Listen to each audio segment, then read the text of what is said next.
Howdy.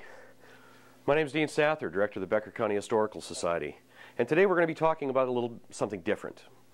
Standing in front of the hearse here kind of reminds us that every now and then one of us takes a ride. And getting people from one place to another has always been an important part of our history. And so today we're going to talk about transportation and the impact that it's had on Detroit Lakes, Becker County, and pretty much the upper Midwest. It's something a little bit different than the romantic idea of settlement that a lot of people see on TV or in the movies, and I think we can show how it's had an important impact on the history of Becker County. So why don't you join me? We're going to go upstairs and we'll see you in just a minute.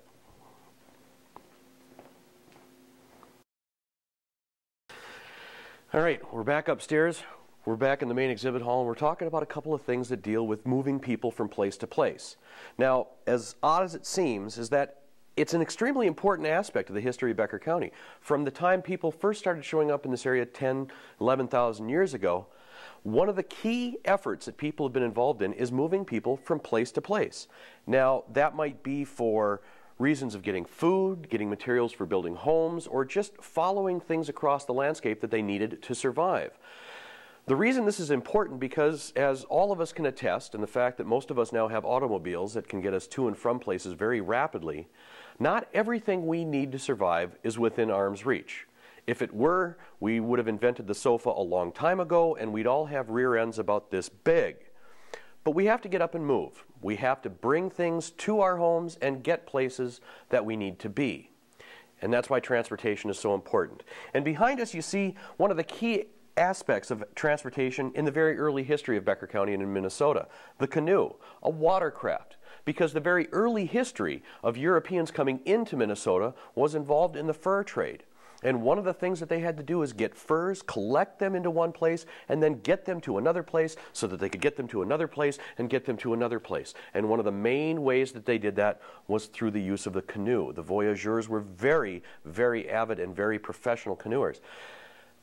The water routes that stretched throughout all of Minnesota became the highway system and the network system that brought people to and from different locations in the area. And that mode of transportation, for a lot of the Europeans that were involved in the fur trade, was the major way of getting around for over 200 years.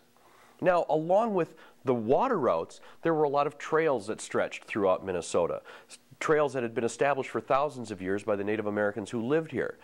Now, those trails came in important a little bit later, towards the close of the fur trade period, towards the middle to the end of the 1800s. Because part of the network that was established with the fur trade was also the creation of settlements. And so you see Europeans beginning to settle in various locations long before Minnesota was a state, long before North Dakota was a state. But populations began sprouting up in various locations. And it's one that we've talked about before, the Selkirk settlement up in Manitoba. One of the things that they needed to do was get the goods that they were collecting up in that portion of the Red River Valley down to a market in St. Paul so that they could be sold and then shipped to Europe or various other parts of the United States. One of the ways that they did that, because as we can all attest to, there's not really a contiguous navigable water route from southern Manitoba down to St. Paul. There is, but it stretches way down to southern Minnesota. And so one of the more expedient routes that they came up with are the ox cart trails. And we've talked about those before. And beginning back in the 1850s, the ox cart trails back in the 1820s, excuse me, became one of the major routes to move people and goods from one place to another. And the impact of those ox carts, well, they're long lasting.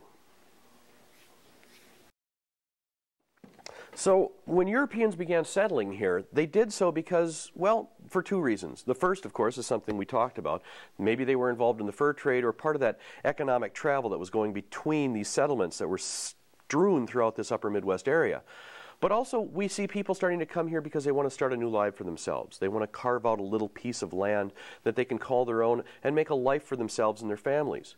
Transportation played a big part of this because those ox cart trails that were established back in the 1820s and operated through the 1850s established a route by which people became familiar with. The settlement, or the stop, it's hard to call it a settlement right off the bat, was established right on the northern end of Detroit Lake. Go figure. Where did Detroit get its name?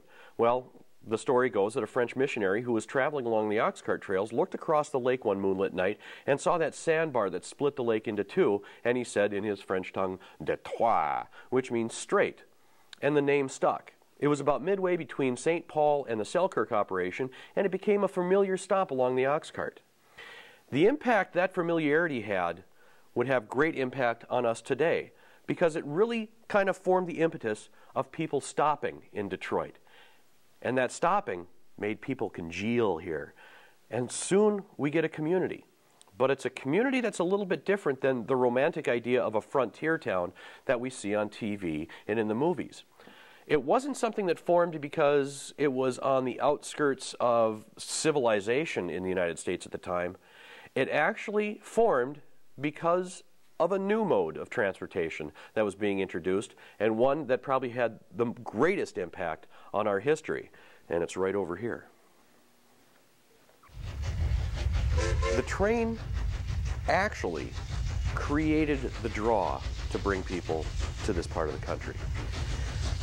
The idea of a frontier, the romantic idea of a dry, dusty western town with the saloons and the cowboys riding in on the rail and coming in and shooting up the town and kind of just having their way with the entire community, didn't really hold sway here.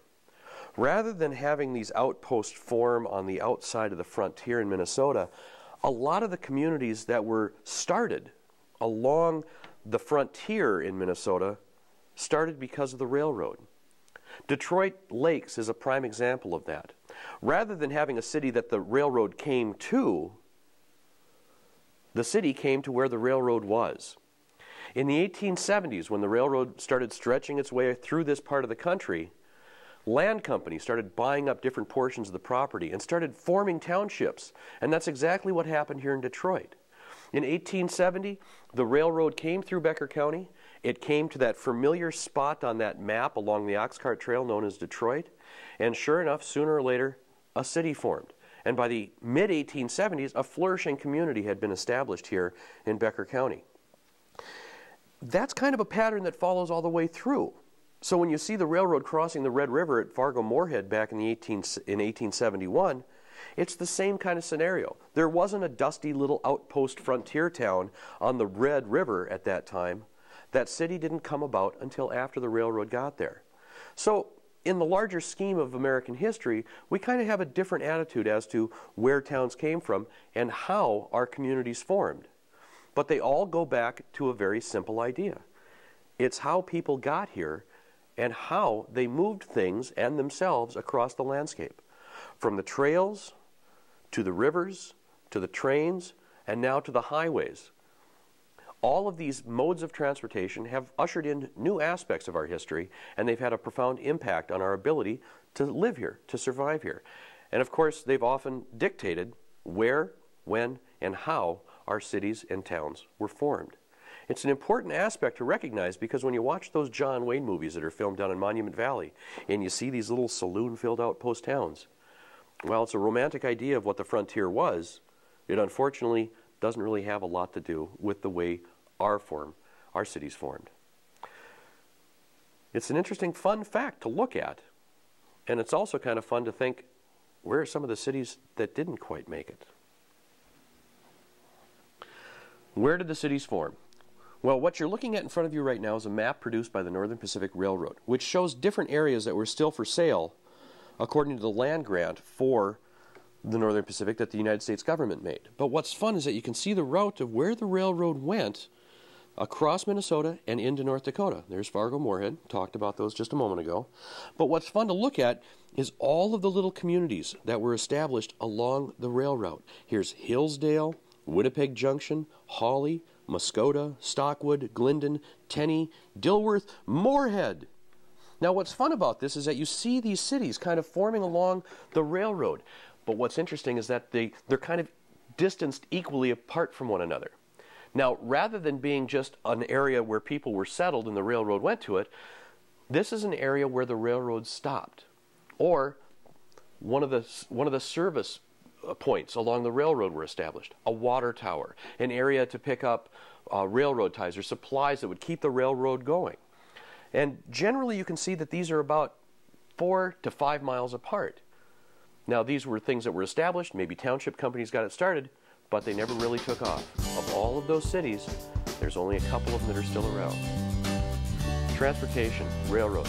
It's had a very important impact on our community, and you can see it still does today. Transportation, whether you're driving your own car, taking a plane, or a train. How do we say it? By trail, rail, or sail. Transportation is an important part of our history. My name's Dean Sather. This has been A Little History.